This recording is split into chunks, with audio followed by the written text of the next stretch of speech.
행복한 안식일에 이 교회를 찾으신 모든 성도님들에게 하나님의 축복과 은혜를 빕니다. 모든 것이 은혜였음을 깨닫게 되는 귀한 날이 바로 오늘입니다.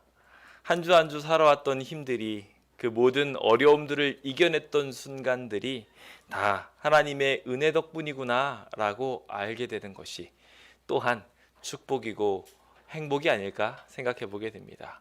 그 귀한 역사적인 일들을 오늘 이날에 이루셔서 평소에 발견하지 못했던 기쁨과 감사들을 찾아보시고 행복을 누리게 되시는 귀한 날 되시길 예수님의 이름으로 축원드립니다. 오늘 여러분들 참 다시 한번 말씀드리지만 잘 오셨습니다. 특히 이번 전도회를 통해서 우리와 함께 인연을 맺으신 여러분들이 계십니다. 우리 조정임 성도님, 그리고 김정숙 성도님, 박문수 성도님과 그리고 김원희 성도님까지 하나님의 크신 축복과 은혜를 빕니다. 또한 우리가 잘 아는 것처럼 지난 주에 참 어려운 일을 겪으셨죠. 고 김선호 성도님의 그 어려운 모든 길들을 우리가 함께 위로하고 응원하였습니다. 저희 교회의 그 귀한 사랑과 인연들을 기억하셔서 이곳까지 방문해 주셨네요. 우리 남경민 성도님이 어떻게 이렇게 떨어져 사셨네요. 저쪽에 한번 계시고, 그리고 오늘 아드님 우리 최정호 성도님도 이렇게 와 계십니다. 듬직하게. 오늘 이 모든 발걸음들 속에 하나님의 크신 축복들을 빕니다. 또 오랜만에 오셨습니다. 우리 이재숙 성도님이랑 그리고 양순자 성도님이 저기에 아주 예쁘게 앉아 계십니다. 이재숙 성도님 정말 오랜만에 뵙는 것 같고, 양순자 성도님도 정말 건강하게 지내셔서 다행인 것 같습니다. 오늘 이렇게 오랜만에 다시금 다 만나게 하신 하나님께 감사를 드립니다. 하나님의 크신 은혜들이 하나님께서 주시는 이 귀한 인연들을 켜켜이 더 쌓을 수 있도록 은혜 베풀어 주셔서 저희가 걷는 저 하늘까지 우리의 인연들을 이어주시게 되시길 간절히 바랍니다. 저희는 지난 한 주간 온라인으로 성경 세미나를 함께 진행했습니다. 저희가 정말 하나님의 성경으로 우리의 삶의 지침을 삼아야 되겠다라는 것들을 하나하나 살펴볼 수 있는 귀한 시간들이었고요. 특히 저희가 교리에 매이기보다 성경의 진짜 뜻이 무엇인지 살펴보자라는 취지로, 혹 우리가 오해하고 잘못 이해하고 있었던 것들은 없었는지 하나하나 살펴보는 귀한 시간들이었습니다. 그것들이 도움이 되셨는지 모르겠습니다. 오늘 여러분들에게 혹 여러 가지로 어려운 문제들이 있고 숙제들이 있었을 때 오늘의 이 성경들이 좋은 답안들이 되었으면 좋겠다라고 생각을 해보게 됩니다. 저희 안에 있었던 고통들의 이유에 대해서 함께 나눴었고요. 또 죽음, 두려워할 필요가 없고 또한 슬퍼할 필요도 없다는 것을 다시 한번 살펴보았습니다. 침례를 통한 하나님의 구원의 이야기를 함께 들었고, 또한 주님께서 어떻게 예배하기를 원하시는지를 시간과 장소에 따라 나누어 은혜를 나누었습니다. 오늘 저희는 마지막 대미를 장식하는 날로 주님께서 우리를 구원하시기 위하여 귀한 날을 예비하셨음을 함께 생각해 보려고 합니다. 재림, 구원의 날은 어떠할 것인가? 라는 주제를 가지고 말씀 나누게 될 때 여러분들의 삶에 소망과 기쁨이 가득 채워지고 그날을 잘 준비해야 되겠다는 결심 또한 서게 되시길 간절히 바랍니다. 어느 날 우리가 정말 부러워할 만한 선남선녀가 행복한 웃음을 지으며 여행을 떠나고 있었습니다. 그가 아주 즐겁게 행복하게 웃으면서 보내고 있는 중에 더 행복을 키울 만한 좋은 것이 탁 눈에 튀어나왔습니다. 한눈에 보기에도 맛있어 보이는 감자였습니다. 감자가 탁 나와가지고 남편이 한참 기대를 하면서 고마워, 역시 자기밖에 없어 라고 이야기하며 감자를 찍어가지고 하얀 물체에 찍어 먹었습니다. 딱 먹으니까 이상한 거예요. 아니, 감자에 왜 설탕을 찍어가지고 먹게 한 거야? 우리 동네에서는 설탕을 찍어 먹어요. 아니, 무슨 감자는 소금이지. 갑자기 달달하던 이 신혼부부의 일상이 깨지기 시작했습니다. 그리고 소금이 더 맛있다, 설탕이 더 맛있다를 가지고 한참 논쟁을 벌이기 시작했지요. 문제가 더 심각해지게 되자 이 문제를 가지고 이혼에 이르게 되고 이혼 소송을 위하여 법정에 가게 됐다고 합니다. 법정에 도착했던 그 두 사람의 이야기를 전해 들은 판사는 이 기구하고 어이없는 사연에 한숨을 흘리면서 아니 이거 뭐 이런 거 가지고 싸우십니까? 라고 이야기하며 한마디를 보탰다고 하죠. 감자는 고추장에 찍어 먹어야 됩니다. 정말 속상한 얘기지만 이 땅에서 비일비재하게 일어난 일이에요. 저희가 이 땅을 살아가면서 항상 똑같지 않은 상황들을 겪으면서 왜 저 사람은 저런 생각을 할까? 왜 저 사람들은 저렇게밖에 하지 못할까 생각을 하며 아쉬워하고 슬퍼합니다. 남편은 아내에게 최선을 다한다고 애를 쓰고 아내는 남편에게 최선을 다한다고 애를 쓰는데 그 최선이 서로 다른 거예요. 그래서 결국 그 최선의 이야기로 인하여 다투게 되고 불화를 겪게 되는 일들이 비일비재하게 일어납니다. 언제쯤 이러한 다툼이 좀 사라지게 될까요? 언제쯤 우리도 좀 행복하게 웃으면서 서로에게 최선이 되어줄 수 있을까요? 그 귀한 최선이 될 수 있는 날을 저는 구원의 날이라고 말씀드려보고 싶습니다. 오늘 이 자리에 계신 모든 분들이 대통합을 이루게 되는 날, 서로 다르고 서로 바라는 것이 서로 상이하게 판이하게 갈렸던 이 모든 인연들이 하나가 되는 귀한 날을 오늘 이 시간 축복으로 여러분들에게 선물 드리니 그날을 함께 소망하며 살게 되시길 예수님의 이름으로 축원드립니다. 저는 이 귀한 이야기들을 나누기 전에 먼저 이 구원의 날에 대한 한 가지 편견이 있음을 짚어드리고 싶습니다. 세상의 끝이라고 하면 여러분들은 어떤 느낌이 드십니까? 말세다 라고 이야기하는 이야기가 언제 나오십니까? 우리가 종종 세상의 끝에 대한 인식들을 하게 될 때 인류의 멸망을 생각하고 또 굉장한 재앙들을 떠올리게 됩니다. 물론 성경에서도 그렇게 이야기하며 여호와의 날이 크고 두렵다라고 이야기하는 언급들도 나와 있습니다. 그런데 여기서 등장하고 있는 두려움이란 우리가 앞서 나누었던 두려움의 이야기들과 조금 다름을 생각해 보게 됩니다. 우리는 이 세상의 끝을 생각하며 무서워하고 두려워하는 일들에서 벗어나 기대감에 차 있어야 합니다. 종종 신앙인 하시는 분들에게도 질문합니다. 지금 이제 3분 뒤면 예수님이 오실 건데 기뻐하시겠습니까? 라는 질문을 하고서 손을 딱 들면은요, 잠깐만요, 제가 아직 정리가 안 한 게 너무 많아요 라고 이야기하며 3분 뒤에 오실 예수님을 영접하지 못하는 경우들이 꽤나 많습니다. 저는 정말 구원을 받을 수 있을까요? 제가 사랑하는 사람은 정말 구원을 받았을까요? 라고 이야기하며 이 날을 걱정과 두려움으로 대하는 경우가 생각보다 많더라는 것입니다. 또한 많은 사람들한테 이 세상 끝에 대한 인식을 전하게 되었을 때 재난이 있고 재앙이 있고 고통이 있다고들 말합니다. 우리가 이번 한 주 동안 그 재앙과 죽음에 하나님의 크신 은혜와 계획이 있음을 살폈습니다. 그리고 우리가 주님을 믿고 주님 안에 거듭나게 된다면 이 모든 일을 새로운 시선으로 바라볼 수 있다고 말씀을 드렸죠. 오늘 그 귀한 역사가 우리의 시선을 조금 바꾸게 되었으면 좋겠습니다. 눈앞에 보이는 것이 풍랑일지도 모르고 예수님 명령대로 갔는데 그곳에서 목숨을 잃어버릴 위험에 빠져 있게 될 수도 있습니다. 실제로 제자들이 그러한 삶을 살았고 우리도 예수님의 뜻대로 나가고 있다 한다 할지라도 평탄한 길이 아닐 때도 있음을 느끼게 됩니다. 그런데 그러한 모든 것들 속에는 하나님의 귀한 계획이 있고 또한 그것을 통하여 우리가 받을 수 있는 큰 축복들이 있습니다. 그 반전의 구원을 믿고 기대하면서 살아가는 것이 오늘 신앙인들이 가져야 될 자세이자 또한 우리에게 주어진 숙제들이라는 것입니다.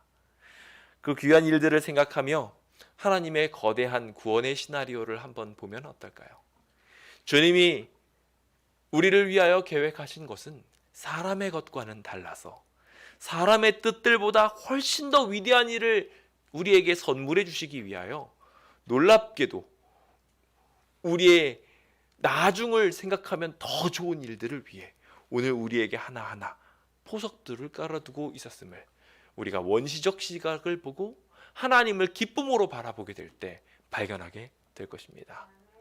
요셉에게 있었던 수많은 시련들이 결국 그의 가족과 민족 스스로를 구원하는 데 큰 힘이 되지 않았습니까? 오늘 여러분들의 삶에게 있어서도 동일한 구원의 국면들이 있을 것을 확인하고 오늘 그 구원이 여러분들 마음속에 자리 잡게 되기를 예수님의 이름으로 축원드립니다. 저는 이제 첫 번째로 구원의 국면을 하나하나 살펴보며 주님께서 우리를 구원하시려고 하는데 인간의 시선과는 다른 어떠한 일들을 할 때 이유가 있음을 말씀드리고 싶습니다. 욥이라는 당대의 최고의 의인이 있었음에도 불구하고 욥은 이해할 수 없는 고난과 재앙을 당하게 됩니다.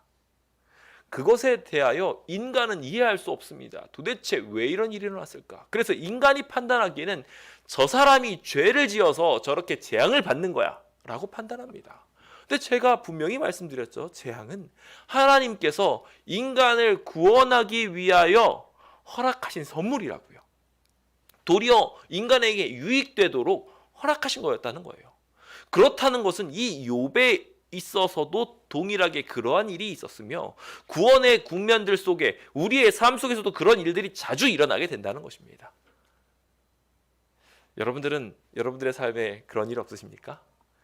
예전에는 이게 복인지 몰랐는데 지금 보니까 그게 엄청난 복이었던 거예요. 그런 일들이 잘 생각해 보시면 분명히 구비구비마다 있었습니다.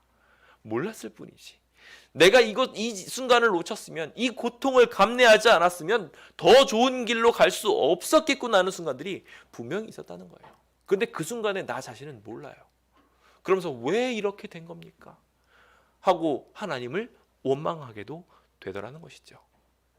그런데 하나님께서 이러한 국면들을 허락하시는 데는 인간의 이해를 나중에 죽기 직전까지도 이해하지 못할 그러한 이해를 넘어서는 놀라운 일들이 분명하게 있습니다. 욥의 사건이 그랬죠.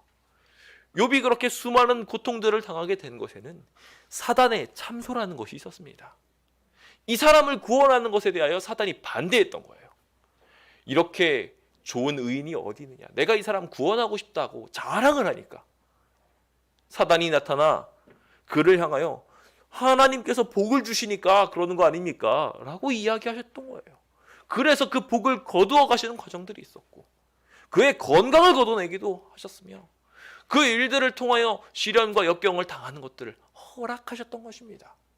하지만 그 모든 과정들을 통하여 그의 순결함이 증명될 수 있었고 그 순결함이 증명되는 것을 통하여 도리어 욥은 하나님께 영광을 돌리고 본인도 이 모든 복을 받아 감당할 수 있는 사람이라는 것을 인정받게 되어서 도리어 2배의 축복을 받게 되지 않습니까? 시련과 역경이 끝나고 난 뒤에 더 많은 것을 그에게 맡겨주시게 됐던 것은 그가 이 많은 것들을 받아도 하나님께 충성할 수 있는 사람이라는 것을 입증했기 때문이었습니다. 오늘 우리의 배포는 어떻습니까? 우리는 정말 모든 것들을 받아 감당할 수 있을 만큼 모든 욕망과 이기심에 초연해 있으며 주님을 사랑하고 있습니까? 제가 로또에 당첨되면 어떻게 하시겠습니까? 라는 설문을 받습니다.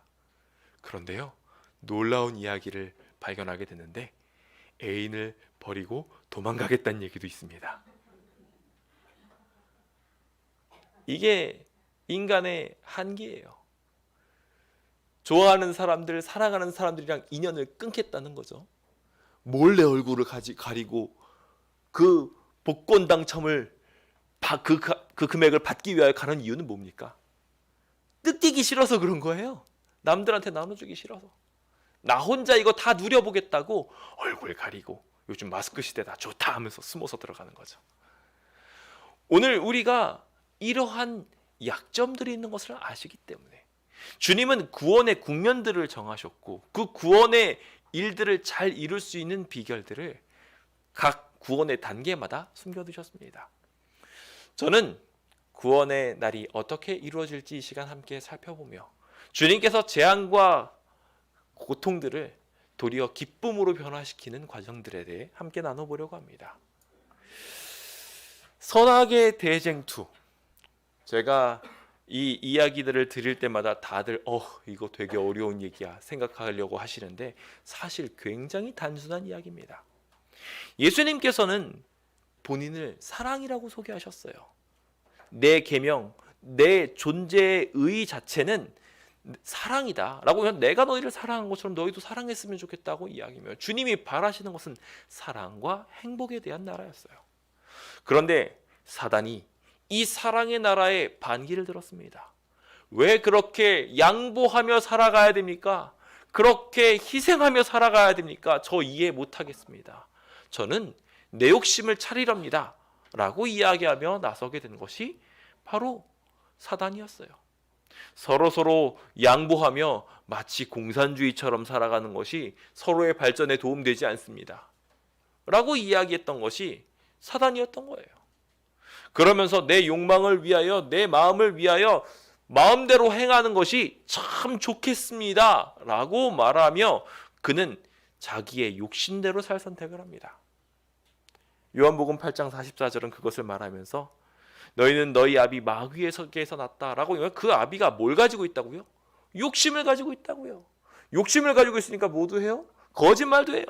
속이고 상대방을 상처 주고 심지어 죽이게까지도 되는 것입니다. 이 욕심이 얼마나 큰 문제인지 당시에는 알지 못했어요. 이 인류의 심각한 문제가 불거지기 전까지 이것이 그들의 행복을 위하여 필요한 것은 아니었을까라고 생각하고 있는 우주의 존재들도 있었습니다. 그 두 싸움이 이제 격돌되게 된 것입니다. 이것이 바로 선악의 대쟁투입니다. 나는 선하게 살 것이냐 악하게 살 것이냐의 선택에 여러분들은 어느 자리를 원하시고 어느 자리에 부합하게 살아가고 계십니까? 맛있는 떡들이 쫙 나와 있는데요, 저쪽에 나온 곳은 따끈따끈해 보이고요, 이쪽에 나온 곳 좀 식어 보여요. 여러분들은 나가시면서 무엇을 집으시겠습니까? 어쩌죠? 몇몇 분들의 눈빛에는 사단의 마음이 보입니다. 얼른 따뜻한 걸 쥐어가지고 옆에 있는 사람 주겠다고 하시는 분들도 분명히 계시리라 생각합니다. 오늘 그 귀한 축복이 여러분들에게 꼭 있게 되길 간절히 바랍니다. 그런데 이 똑같은 거를요, 아무것도 모르는 애들한테 내려놓으면 어떻게 될까요? 젤리를 딱 주는데 그 젤리의 숫자가 하나가 남는 겁니다. 그러면은 그 하나를 가지고 아무런 관심 없이 쳐다보고 있으면 다투게 되는 경우들도 분명히 있습니다. 이 어린 것들이 벌써 욕망에 물든 것이죠. 이 욕망에 물든 이 심각한 상황들을 하나님께서는 고치고자 하셨습니다. 그 끝이 무엇인지 알았기 때문에 이 계명성이라 불렸던 루스벨이 하나님까지 올라가려고 욕심을 피우며 불행을 초래하는 것을 알았기 때문에 주님이 친히 오셔서 예수님의 실제적 마음이자 행동, 겸손하게 자신을 비우시고 죽기까지 복종하시는 모습을 보여주심으로 너희는 어떤 삶을 살래? 라고 묻고 계신 것입니다. 우리의 이 문제가 해결되어야 영원한 삶을 살아도 살 수 있습니다. 내 욕심이 여전히 남아있는 상태에선 저 하늘에 가도 상처 주고 고통 줄 수밖에 없다는 것 분명히 말씀드렸습니다. 그러므로 이제 이 핵심 논점에서 주님 사랑하기로, 주님 뜻 따라가기로 결심하게 되시길 예수님의 이름으로 축원드립니다. 이 사단의 욕심에 물든 인류들이 하나님처럼 되려는 실수를 범하게 되므로 최고가 되려는 비극을 겪게 됩니다. 그들이 선악을 알게 하는 나무를 먹고 난 뒤에 이 세상은 재앙에 놓이게 되어 민족들이 헛된 일을 꿈꾸고 전쟁에, 싸움에, 하나님을 부인함에 이르게 된 것을 보게 됩니다. 그들은 말하기를 하나님의 사랑으로 메어주신 이 연합의 끈들을 끊어버리고 결박을 벗어버리자, 하나님과 함께 있지 않겠다라고 벗어나는 것을 보게 됩니다. 예수님께서 분명하게 사랑을 설파하셨지만 그 사랑을 그렇게 미워하고 싫어하며 여전히 제자들 가운데서도 누가 높냐 싸웠던 것이 인간들의 한계였습니다. 그리고 그 분열의 결과 예수님이 십자가에 끌려가고 계신데 제자들은 도망갔어요. 왜요? 자기 목숨이 더 중요하니까요. 어쩌면 오늘 우리의 모습 속에도 이러한 재앙들이 있지 않는지 함께 생각해 보게 됩니다. 이렇게 재앙을 하나하나 마주하게 될 때마다 사람은 철이 들고 올바른 길을 보게 됩니다. 그런 면에서 재앙은 참 좋은 것이죠. 힘든 일을 많이 겪으면요, 아이가 똑똑해진대요. 어려운 고비들을 겪을 때마다 이 아이들이 더 깊은 사고를 하고 더 대단한 일들을 하게 된다. 그래서 사춘기를 겪고 나면 아이가 성장을 하잖아요. 오늘 우리의 삶에 있어서도 동일합니다. 이런 고난과 어려움들이 있게 될 때 비로소 무엇이 올바른지를 비로소 깨닫게 돼요.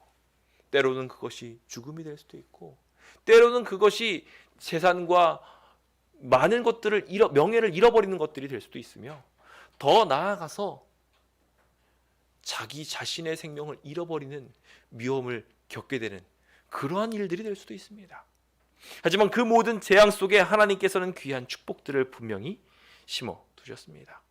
그것들을 발견하시고 축복 가운데 거하게 되시길 간절히 바랍니다. 저는 이 구원을 이루기 위하여 하나님께서 이 귀한 일들을 어떻게 설명하시는지 구원을 위한 그리스도의 세 가지 사역이 있음을 주목해 봅니다. 주님께서 이 땅에 오셔서 첫 번째 우리의 죄의 결과에서 해방하기 위한 위대한 일을 하셨습니다. 다들 잘 아시죠? 십자가에 두 팔을 벌리사 우리의 죄를 용서하신 것입니다. 그 귀하신 은혜가 우리의 모든 죄를 다 가져갔고, 우리가 믿고 주님께 구원을 의뢰하기만 하면 주님께서는 구원을 주시겠다 약속하셨습니다. 그래서 그 믿는 자들에게 구원이 이루어지는 것이 바로 재림입니다. 재림은 하나님의 백성들이 이 죄악 세상에서 구원을 받게 되는 일이죠. 그런데 많은 사람들이 이 구원에 대하여 이해하면서 그게 끝이라고들 착각합니다. 아니에요. 성경에 숨겨져 있는 아주 중요한 또 하나의 만남이 있습니다. 바로 삼림이라고도 표현을 하는 예수님의 또다시 오심입니다. 이 삼림을 통하여 죄악의 완전한 도말이 이루어지게 되는데요. 이것이 재림과 연관되어져서 왜 중요한지 함께 좀 생각해 보려고 합니다. 성경에는 하나님의 밭에 하나님의 백성들이 자라고 있는 그 추수터에 가라지를 뿌리고 가는 사단의 악독한 심성을 보여줍니다. 이 가라지라는 존재들이 들어오는 바람에 알곡과 비슷하게 자라면서 누가 알곡이고 누가 가라지인지 알지 못하게 만드는 난황을 겪게 만들죠. 언제 그것을 비로소 정확하게 알 수 있습니까? 추수 때에 그것을 알게 돼요. 그래서 주님께서는 그것을 가만히 함께 자랄 수 있도록 내버려 두라고 하셨어요. 우리가 하늘을 향하여 살아가는 과정 중에도 동일하게 이러한 일들이 생겨나게 됩니다. 그래서 구원을 받을 만한 사람인 것 같은데 실상을 보고 있으면 뒤통수를 치는 분이 있고, 저분은 정말 구원을 못 받을 것 같은데 진실하게 하나님을 믿었던 분들이 있는 경우들을 우리는 종종 삶을 경험하면서 봅니다. 아니, 어떻게 저런 분이 저런 끔찍한 일을 할 수 있지? 라고 하는 경험도 했을 것이고, 저분은 정말 저런 분이 아니라고 생각하며 기대도 안 했던 분한테 깊은 사랑과 관심을 받게 되는 경험도 분명히 하셨으리라 생각합니다. 주님께서는 이 모든 것들을 인간이 알 수 없다고 말하십니다. 사람의 중심, 그 마음을 보실 수 있는 분은 하나님뿐에 없기 때문에 그것을 판별하실 수 있는 분은 한 분, 하나님밖에 없어요. 그리고 그것을 증명하게 되는 순간은 그의 삶이 다 마무리되었을 때에 그것이 증명되어지기 때문에 자연스럽게 그 증명이 이루어지기까지 누구도 판단할 수 없음을 말하시며, 열처녀의 비유나 혼인예복의 비유들을 통하여 각 사람들이 마지막 때에 판결 때에 올라야 함을 분명하게 가르쳐주고 계셨던 것입니다. 오늘 여러분들도 이런 판결대에 올라가게 될 것입니다. 그리고 여러분들이 처음 느꼈던 것처럼 이 판결을 받는다라는 것 자체가 불쾌하게 느껴져서 그것으로 인하여 두려움을 느끼시는 분들이 분명히 또한 계시리라 생각합니다. 오늘 주님이 오시는 재림에 대하여 생각해보며 혹여나 이런 두려움과 어려움을 생각하시는 분들이 있다면 그것들에 대하여 오해를 푸시고 주님의 재림을 고대하고 주님의 삼림을 기뻐하는 주의 백성 되시길 예수님의 이름으로 축원드립니다. 주님께서는 모든 사람들이 믿을 만한 증거를 주시고 우리가 이제 갈 수 있는 길들을 보여주십니다. 그래서 천하를 공의로 심판하실 날을 작정하시고 그때까지 주님 안에 돌아오라고 회개하라고 명령하고 계시지요. 이것에 올바로 반응한 사람들은 하나님께서 그들을 변호하여 주실 것이고 반대로 그것에 올바로 반응하지 못한 사람들은 하나님의 변호를 받을 수 없게 될 것입니다. 저는 이 부분에 대하여 살펴보기 위해 먼저 의인의 심판이라는 키워드를 두고 잠깐 함께 생각해 보려고 합니다. 주님께서는 이 죄악 세상에 있는 백성들을 살리시려고 하십니다. 구원하시려고 하셔요. 그런데 모든 백성들을 구원하시기에는 한 가지 중대한 문제가 있습니다. 제가 분명히 말씀을 드렸습니다. 인간 중에서는요, 하나님께서 구원해 주시는 것을 원하지 않는 존재들이 있다는 거예요. 그 마음으로 하나님의 나라를 정면으로 부인하는 사람들이 있다는 거예요. 하나님의 뜻대로 사는 것이 불편하고 내가 그쪽에서 그렇게 살아가게 되면 답답함을 느낍니다. 나는 그렇게 살기 원하지 않아요 하는 존재들이 분명히 있다는 거예요. 하지만 그래도 뭐는 하고 싶어요? 영생은 하고 싶어요. 그래도 나는 저 하늘에 가가지고 하늘에 있는 좋은 것들이 많다는데 그거 다 누려보고 싶어요. 거기는 도대체 얼마나 좋은지 저 사람들만 갖는 거 배 아프거든요. 그런 사람들이 꼭 있어요. 그러다 보니 하나님께서 이 의인 흉내를 내는 사람들을 가려내시는 작업들을 하실 수밖에 없어요. 그리고 그 의인 흉내내는 사람들에게 또한 기회를 주시며 하나님 안으로 돌아오게 된다면 내가 너희의 마음을 바꿔주겠다 라고 초대하고 계셔요. 하지만 절대로 강요하실 수는 없으세요. 전지전능하시다 보니 우리의 마음과 생각을 마음대로 바꾸실 수도 있다고 우리가 알 수 있기 때문에 우리도 모른 채 저 사람한테 속임당하고 있는 거 아니야? 라고 생각하며 사기꾼을 두려워하듯이 그래서 그들과 엮이는 것이 불편한 것처럼 하나님 그 전능하신 분과 섞여 있는 것이 동일하게 불편하게 느껴지는 일들이 분명하게 발생할 수 있기에 하나님께서는 그들을 절대로 강요하지 않으시고 사랑으로 보다듬어 주십니다. 근데 이 사랑으로 보다듬어 주시는 것이 그냥 인류뿐이냐?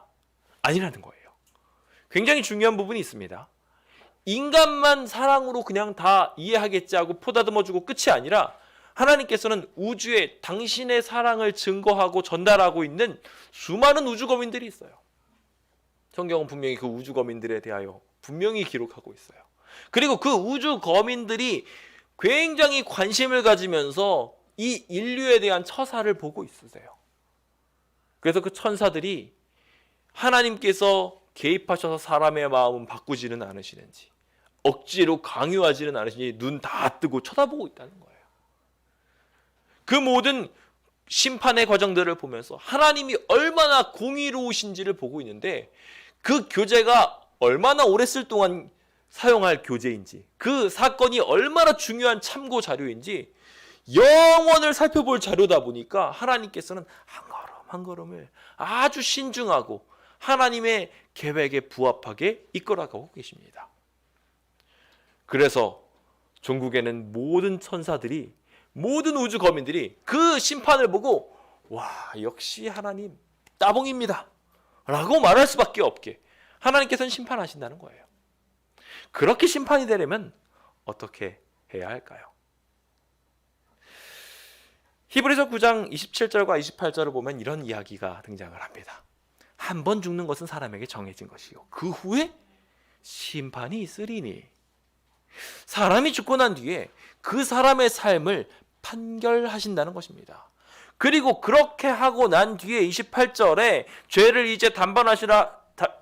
담당하시라고 단번에게 들임받으시고, 그 이후에 무슨 일이 일어나면 구원에 이르게 하기 위하여 각 사람이 죄를 가지고 있느냐 죄를 가지고 있느냐 없느냐에 관계없이 자기를 바라는 자들에게 두 번째 나타나신다고 기록하고 있어요. 자, 이 순서를 기록을 하면 아까 전에 말씀드린 것처럼 주님께서 십자가에 달려 돌아가셨습니다. 그 돌아가신 구원의 이야기들을 사람들한테 이제 전하며 예수 그리스도를 믿으면 구원받을 수 있고 하나님의 나라는 이런 좋은 나라입니다 라고 설명할 수 있도록 만들어 주셨어요. 과연 그렇습니다. 우리가 주님이 우리에게 설명하신 사랑의 나라를 꿈꾸고 믿기만 한다면 그렇게 구원을 받을 수 있을 거예요. 그런데 그것을 믿지 않고 따라가는 사람들도 분명하게 있고, 그것에 대한 판결이 필요하고 온 우주 거민들도 그들의 삶을 펼쳐 보아야 하기 때문에 그들이 왔을 때 진정으로 환영하고 진정으로 축복할 수 있도록, 저 사람 정말 고생했어, 또한 하나님 진짜 잘 믿었어, 수고 많았어 라고 이야기하며 수많은 존재들이 하나님을 찬양하고 또한 이 사람들을 환영할 수 있도록, 그래서 주님이 재림하시는 그날의 천만만의 천사들이 이야 너가 그 사람이었구나 라고 이야기하며 축복하고, 마치 연예인을 만나듯이 악수 한번 하면 안 될까 라고 이야기하며 환영할 수 있도록 만들기 위하여 주님께서는 이 모든 과정들 속에 심판이라는 것을 두셨다는 것입니다. 이 심판은 의인들을 위한 심판이고, 또한 재림이 이루어지기 전에 하나님의 백성들에게 퀘션 마크가 있었다면 그 퀘션 마크를 지워버리는 귀한 축복의 시간들입니다. 구원을 받기는 받았는데 천사들이 쳐다보면서 너는 여기 왜 왔어? 라고 쳐다보면 어떠실 것 같으세요? 이상할 것 같죠? 하늘나라가도 환영받는 것 같지 않고, 그렇죠? 근데 천사들이 이미 다 알고 있어요. 하나님께서는 그 일들을 위하여 바른 믿음의 소유자들을 판별하시겠다고 말씀하셨습니다. 그리고 그 일들을 위하여 그리스도의 변호를 허락하셨고, 우주 거민들이 그 심판을 납득하도록 만드사 환영할 수 있도록 만들어 주셨던 것입니다. 그 이야기들을 스가랴서 3장은 이렇게 표현을 하고 있습니다. 인류의 대표로 표현되어 있는 대제사장 여호수아가 천사 앞에 서 있는데요, 그때 어떤 일이 일어납니까? 바로 옆에 사단이 있어요. 사단이 오른쪽에서 그를 대적을 합니다. 얘는 이래서 잘못했고 쟤는 저래서 잘못했고 막 이렇게 이야기를 해요. 여러분도 한번 과거를 뒤돌아보십시오. 참 잘하셨나요? 도장 한번 빵 찍으면 좋겠는데, 잘했어요 하고 도장이 찍혔으면 좋겠는데, 우리의 삶의 곳곳을 보면은요, 태어나서부터 엄마 말은 지지리도 안 들었고요, 공부를 그렇게 잘했으면 좋겠는데 공부도 안 하고 땡깡 피고 게을렀고요, 나중에 열심히 일할 때 다른 사람 일하는 동안 난 조금이라도 안 하려고 도망 다녔어요. 누가 나를 사랑한다고 말할 때는 조금 잘해줬는데요, 누가 나한테 조금이라도 아쉬운 소리 했으면 그 사람이랑 절교했어요. 그게 우리들의 삶이에요. 그렇지 않나요? 다들 그렇지 않다는 표정을 지으시고 계십니다. 나는 저러지 않았는데, 나는 성자와 같이 선하게 살았는데 생각하시는 분들 참 잘 사셨습니다. 하지만 우리 모두는 죄인입니다. 그래서 결국 사단에게 참소를 당할 수밖에 없어요. 아무개가 언제 어느 순간에 이런 일을 했다는 거 내가 알고 있습니다, 여기 증거 있습니다 하고 들이밀 거라는 거예요. 사단은 우리가 구원받는 것을 원하지 않기 때문에 이 사랑으로 구원받을 하나님의 백성들이 하나라도 멸망에 이르게 하기 위하여 검사가 되어서 우리의 죄들을 샅샅이 뒤진다는 거죠. 그런데 말입니다, 여기 여호와께서 사단 앞에 서시더니 하시는 말씀이 있습니다. 사단아, 내가 너를 책망한다. 너 잘못했어. 그거 아니야 라고 말하는 것입니다. 그리고 나서 말하기를 이는 불에서 꺼낸 그슬린 나무가 아니냐. 그가 충분히 고난을 당했고 또한 하나님의 은혜를 입어 주님을 믿었으므로 그 하나님의 구원을 겪어 정결의 영을 입었다. 불로 인하여 그가 깨끗하게 함을 입었다라고 이야기하며 그가 한 고난들을 인정하시고 주님께서 정결하게 하셨음을 인정하는 의미로 말하기를 이는 불에 그슬린 나무가 아니냐. 내가 이 사람을 정결케 하였으니 너는 더 이상 말하지 마라고 이야기한다는 거예요. 죄가 없어서 말하지 마가 아닙니다. 죄가 있는데 말하지 말라는 거예요. 죄가 있는데도 불구하고 내가 이 값을 다 치렀으니까 용서해 주라는 거예요. 얼마나 유리합니까? 유리해요, 안 유리해요? 죄를 저질렀는데도 불구하고 일방적으로 용서해 주는 그 귀한 은혜가 있으니 얼마나 우리에게 힘이 됩니까? 하늘 재판정이 참 특이하다는 것을 요한복음 5장을 보면 알 수 있어요. 요한복음 5장 22절에 보면은 심판장으로 아버지가 계신데, 재판장에. 그런데 변호사로 서 있는 사람이 누구냐면은 예수님이세요. 예수님이 뭐 하셨죠? 우리를 위하여 죽기까지 복종하셨던 분이세요. 우리 구원하시려고, 한 사람이라도 구원하려고, 그래서 심지어 자기한테 못을 받고 있는 사람들까지 구원하려고 주님께서 그 순간에도 변호하셨던 분이 우리 예수님이세요. 얼마나 열정적으로 변호하실까요?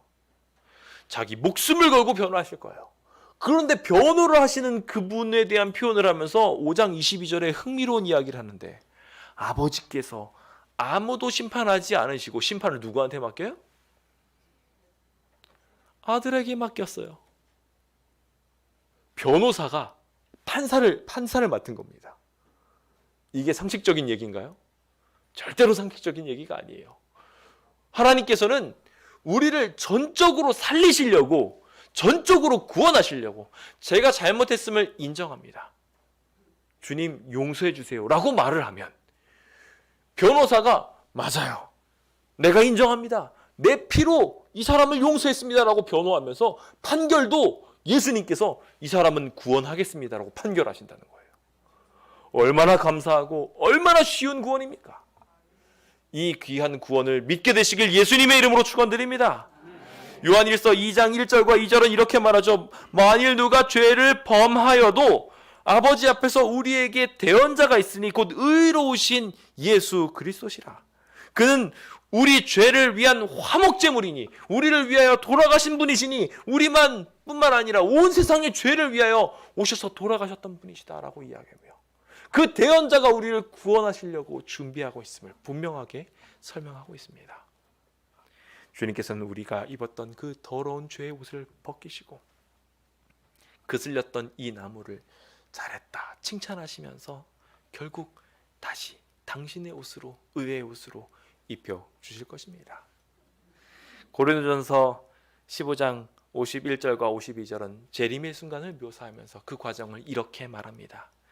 내가 너희에게 비밀을 말하노니 우리가 다 잠잘 것이 아니요 마지막 나팔에 순식간에 호련히 다 변화하리니 나팔 소리가 나매 죽은 자들이 썩지 아니할 것으로 다시 살아나고 우리도 변화하리라. 하나님의 옷으로 입으실 성도님들, 그 은혜에 감사하게 되시길 간절히 바랍니다. 모든 것이 다 은혜였습니다.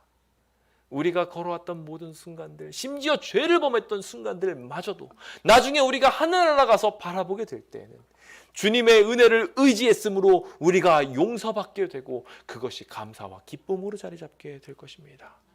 주님이 큰 나팔 소리와 함께 천사들을 파견하여 하나님의 백성들을 모으고 계십니다. 이제 애써 부인하지 마시고 믿고 구원에 이르게 되시는 주의 백성 되시길 예수님의 이름으로 축원드립니다. 주님께서는 이 귀한 일들을 이루시면서 한 가지 사건들을 더 덧대어 말씀하십니다.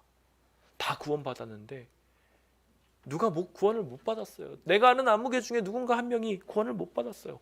왜 이 사람은 구원 못 받았을까요? 안타까울까요? 안 안타까울까요? 안타까울 거예요. 그 안타까운 상황들에 대한 것이 풀리지 않으면 행복할까요? 안 행복할까요? 안 행복해요. 우리가 당장 하늘나라에 온 것에 대하여 당장 기쁘겠지만 만약에 생각했는데 내 어머니가 못 왔고 내 사랑하는 아내가 못 왔고 내 자녀가 못 왔으면 슬픈 거예요. 그래서 비로소 완전한 구원이 이루어지는 것은 바로 삼림 때 이루어지게 됩니다. 믿고 침례를 받는 사람들은 분명히 구원을 받을 것이고 믿지 않는 자들은 정죄를 얻을 거예요.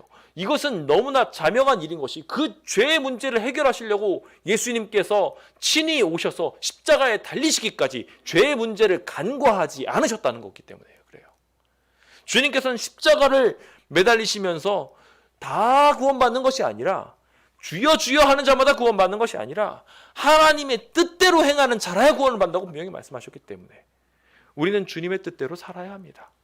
그래서 우리는 그 뜻대로 우리가 살아 주님을 믿어가며 작은 믿음들을 실천해가는 과정 속에 주님의 백성됨을 인정받습니다. 그렇게 구원받게 되는 것이죠. 우리에게 주어진 것이 침례라는 빛이면 그것에 대하여 순종하면서 구원을 향하여 가고, 우리가 다른 사람에게 나누라는 것을 빛으로 받으면 그것들을 남들에게 나누고 양보하며 우리는 조금씩 더 천국을 향하여 가게 되고, 그것이 증거가 되어 재림 때 우리의 믿음이 응답되어 양과 염소의 무리 중에서 양의 무리, 오른편에 있는 무리로 설 수 있게 되는 것이죠. 그런데 이 과정 중에 주님을 믿는다고 공언은 했지만 주님의 나라의 통치 원리는 적용하지 않았던, 전혀 관심 없었던 존재들이 있었습니다. 염소와 같은 무리였죠. 그들은 양처럼 비슷하게 흉내는 내고 있었지만 하나님의 나라는 바라지 않았어요. 하나님께서 주시는 떡고물들은 좋았지만 하나님을 위하여 희생하거나 이웃들을 위하여 나눠주는 것은 전혀 실천하지 않았어요. 그런 사람들을 향하여 주님께서는 누누이 말씀하시면서 주님 편으로 돌아오실 수 있도록 계속 강권하시지요. 그것에 어느 순간이라도 돌아서서 주님을 향하여 구원을 외치시면 구원받게 되겠지만, 그것을 믿지 못하고 안타깝게도 거절하게 된다면 그들은 결국 어떠한 삶을 살아왔는지 재림 이후에 성도들 곁에서 펼쳐지게 될 것입니다. 왜 구원받지 못했는지 우리는 보게 될 거예요. 그리고 우리는 얼마나 많은 순간에 이 사람들이 하나님을 거절했고 주님이 얼마나 많이 교훈하셨으며 그들을 억지로 하늘나라에 데려다 놨어도 그들이 불행했을 것이라는 것을 확인하게 됩니다. 그래서 하나님께서 저 존재를 여기다 갖다 놨으면 마치 산소호흡기를 꼽아놓고 계속 생명을 연장시키면서 중환자실에 누워있는 기분을 이 사람이 느꼈겠구나. 차라리 잠재워 주시고 사라지게 하는 것이 하나님의 축복이구나라는 것을 분명하게 느끼게 될 것입니다.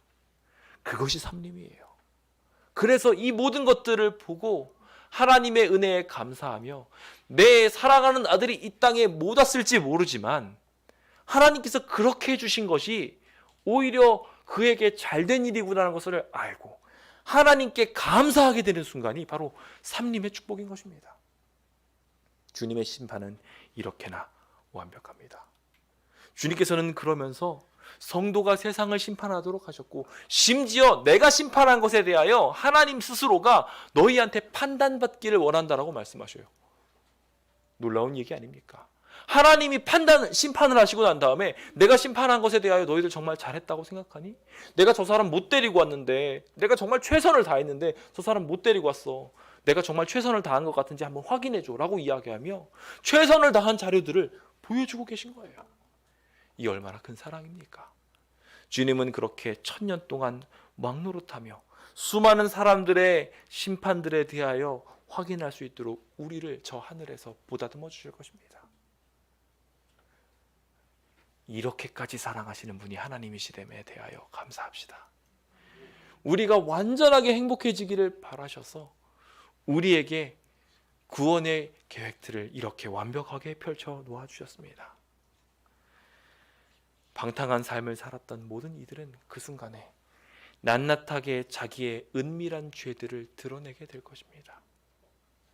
혹시 이 자리에 계신 분들 중에서도 하나님의 수많은 권고를 받았지만 이리저리 핑계를 대면서 받을 거는 다 받으면서 나눌 거는 나누지 못하는 그러한 숨겨진 죄악들이 있으신 분들이 계십니까?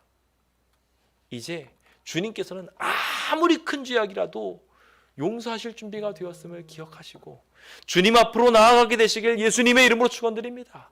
주님을 믿고 나아간다면 주님께서는 그의 뜻과 마음을 살피시는 분으로서 그분이 용서를 이루시고 우리의 구원을 이루어 가실 것이며 그 구원을 인도하시는 대로 따라가며 주님을 닮아가고자 행위했던 모든 자들을 그 행위대로 갚으사 저 천국의 상급을 허락하여 주실 것입니다. 그 귀한 일들에 향하여 나아가며 주님의 귀한 선물들을 받게 되시길 예수님의 이름으로 축원드립니다. 저는 이제 말씀을 마무리 지으며 성경이 말하고 있는 그 생명의 부활과 심판의 부활, 그 중에 여러분들은 어떻게 선택을 하실 것인지를 묻고 싶습니다. 여러분들에게 이 한 주 동안 여러분들의 마음속에 혹 자리 잡고 있었던 잘못된 관념들이 있다면 바꾸고 주님께서 어떠한 것을 바라시는지를 알려드려 보았습니다. 그것이 과연 하나님의 귀한 사랑이었고 은혜였음을 발견하게 됩니다. 그 귀한 사랑, 그 행복의 길들을 향하여 여러분들은 어떠한 선택을 내리시겠습니까? 끝까지 나는 더 깊은 하나님의 관계와 진리들을 살피기 원하지 않습니다라고 이야기하며 거절하고 계시겠습니까? 아니면 나도 이곳에 동참해보고 싶습니다. 내가 완전하게 알지는 못하지만 지금 조금이라도 나에게 주어진 이 빛에 충성하고 싶습니다. 조금 더 성경을 공부해보고 싶고 조금 더 하나님의 뜻에 가까워지고 싶으며 그렇게 하나님께서 만드신 저 하늘나라가 어떤 나라인지 배워보고 싶습니다. 여러분들은 어떤 선택을 하시겠습니까? 선한 일을 행한 자는 생명의 부활로, 악한 일을 행한 자는 심판의 부활로 나오게 될 것이라는 그 선언을 기억하시기 바랍니다. 사랑하는 사람은 함께 있고 싶어 합니다. 너무 당연한 일이죠. 그리고 주님께서는 여러분을 사랑하십니다. 어떻게든 악인 일을 할지라도 동일하게 은혜를 베풀어 주시며 내 품으로 돌아오라고 말하며 주님은 그 마음을 품고 싶어 하십니다. 그것을 단절시키고 있는 것은 우리들의 오해요, 우리들의 죄입니다. 그것들을 내려놓을 수 있도록, 그 오해들을 풀 수 있도록 주님께서는 지금도 상거가 아직도 먼데 그곳에서 여러분들을 기다리고 있습니다. 오늘은 돌아오지 않을까 생각하며 어제도 허탕을 쳤고 1년 전에도 허탕을 쳤다 할지라도 그 자리에 나와서 아들이 돌아오기를 기다리고 계십니다. 그리고 돌아왔을 때 잔치를 벌리며 그의 신원을 회복시키시고 기쁨의 잔치를 펼치실 것입니다. 그 귀한 하나님의 사랑에 반응해 보시지 않으시겠습니까? 이제 그 귀한 사랑을 향하여 나아가서 주님이 우리를 향한 생각을 표현하고 있음을 올바로 인지합시다. 주님의 구원에 대한 생각은 평안이요 재앙이 아니다라는 것을 기억하시고 미래에 희망을 주고 우리를 구원하시려고 우리에게 귀한 심판을 허락하사 그것을 인하여 우리에게 들어가 있는 퀘션 마크, 우리에게 들어가 있는 죄의 문제들을 지워버리고 나와 함께 변론하여 양털같이 희게 되었으면 좋겠다고 하시는 그 귀한 일들이 우리의 생애 속에 꼭 일어나게 되었으면 좋겠습니다. 그 일들을 통하여 꼭 생명책에 이름을 남기시고 주님 오십시오 라고 외치는 주의 백성 되시길 간절히 바라면서 오늘 모든 말씀을 마치도록 하겠습니다. 감사합니다.